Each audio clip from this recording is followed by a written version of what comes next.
आप पूछ सकते हैं, आपको हक है। कभी कभी मैं भी यही पूछती हूं कि प्रणव को सक्सेस क्यों नहीं मिली।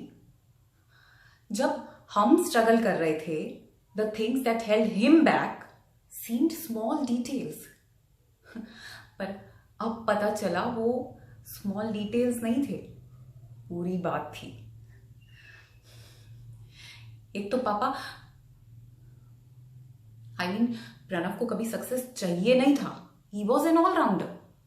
अगर सिर्फ अपने टैलेंट को सही तरीके से इस्तेमाल करने की ही बात होती, sticking to an idea day in day out, never letting an opportunity slip by your hands of meeting the right people and being at the right places, that was very easy. कमाल की energy थी उनमें। I used to grudge his interest in other things. मुझे गुस्सा आता था जब मैं उन्हें हारते हुए देखती थी, वो भी उनसे कम टैलेंटेड लोगों से। I used to hate to see him lose and let the chances snap away by the littler men. मुझे लगता था उन्होंने खुद को वेस्ट कर दिया, वो भी बिना परवाह करे। But it wasn't that. It wasn't waste. It was very much a part of him as his music. उनको नफरत थी ये वेल्थ और पॉवर्टी की बकवास से। बगावत की थी उन्होंने ऐसे कानून से जो असल में कानून नहीं था, but only interested prejudice authority.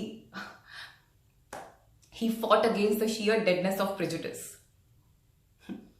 उनको इस सबसे नफरत थी, सिर्फ एक सोचने समझने इंसान की तरह ही नहीं, एक म्यूजिशियन की तरह भी।